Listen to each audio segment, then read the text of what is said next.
حضور کو دفن کر کے لوٹے، تدفین سے فارغ ہوئے، قبر مبارک میں اتارا، حکم پورا کیا، کہتے ہیں واپس آئے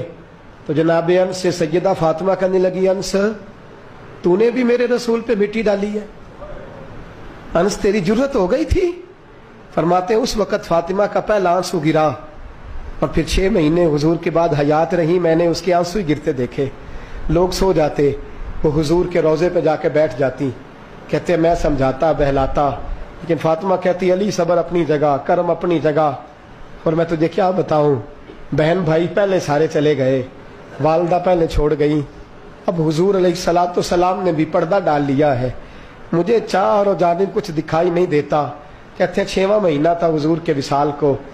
ایک دن مسکراتی ہوئی فاطمہ گھر آئی روزے سے رات کو بچوں کے ساتھ، تو شیر خدا کہنے لگے، میں نے کہا فاطمہ بڑے دنوں کے بعد مسکراتے دیکھا، کیا بات ہے؟ تو کہنے لگی علی آج میری آنکھ لگ گئی تھی، مجھے حضور خواب میں ملے ہیں، تو مجھے حضور نے کہا تو روتی کیوں ہے؟ تو میں نے کہا محبوبہ میرا دل نہیں لگتا۔ تو فرمایا بیٹی تیاری کر، تو میرے پاس آنے والی ہے۔ حضرت علی فرماتے ہیں بس فاطمہ بیمار ہوئی، چند دن گزرے تو مجھے بلایا اور کہنے لگے علی وقت جانے کا آ گیا ہے، یہ علی کے گھر کی ہے عزت، علی سے سنتے،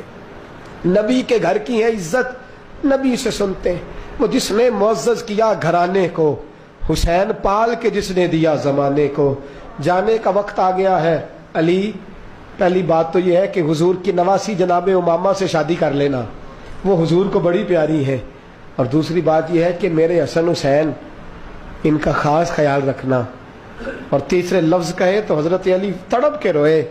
کہنے لگی میں نے وقت گزارا ہے، آپ کی حقوق میری ذمہ داری تھے، میں انسان تھی بھول جاتی تھی، اگر مجھ سے کہیں کوئی کمی رہ گئی ہو تو مجھے رضائے الہی سے درگزر کرنا، کہیں میں حضور کے سامنے جا کے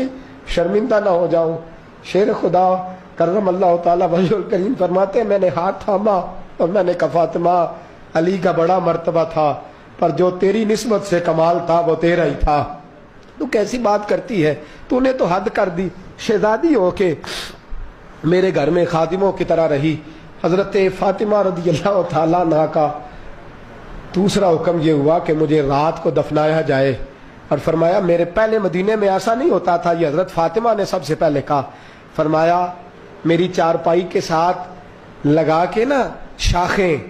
چارپائی کے ساتھ تو اوپر لا کے انہیں اوپر سے باندھ دینا، اور ان شاخوں کے اوپر ایک کپڑا ڈالنا، میرے کفن پر بھی کسی کی نظر نہ پڑ جائے، میرے کفن پر بھی۔ فرمایا شاخیں لگا کے یہ وصیت کی، فرمایا اوپر سے پھر رات کو اٹھانا، اندھیرے میں اٹھانا، اور پھر کفن کے اوپر شاخیں باندھ کر گویا ایک ڈولی سی بنا کر اس کے اوپر بھی کپڑا ڈالنا، کسی غیر محرم کی میرے کفن پر بھی نظر نہ پڑے، اور علی مجھے اپنے ہاتھوں سے قبر میں اتار کے اللہ کے سپرد کرنا۔ جناب انس بن مالک فرماتے ایک قیامت حضور کے وصال پہ دیکھی تھی، اور دوسری قیامت میں نے حضرت فاطمہ کا جنازہ اٹھی تو دیکھی۔ فرماتے ہیں عمر فاروق ایک کونے میں لگ کے رو رہے تھے، میں گیا، میں نے کہا عمر تو دلیر آدمی ہے، تجھے کیا ہوا؟ تو کہنے لگے پہلے حضور گئے تھے، اب نشانی مصطفیٰ بھی رخصت ہو گئی ہے، ہم بچوں کو بھیجتے تھے، فاطمہ کی دعائیں مصطفیٰ کی دعائیں لگتی تھیں، دیکھو سیدہ بھی رخصت ہو گئی، میرے نبی پاک صلی اللہ علیہ وسلم نے فرمایا میری عزت والی بیٹی جب قیامت والے دن آئے گی، قیامت والے دن تو اللہ فرشتوں سے، نبیوں سے، ولیوں سے کہے گا گردنیں جھکا لو، آنکھیں بند کر لو، محمد کی بیٹی فاطمہ کی سواری گزرنے والی۔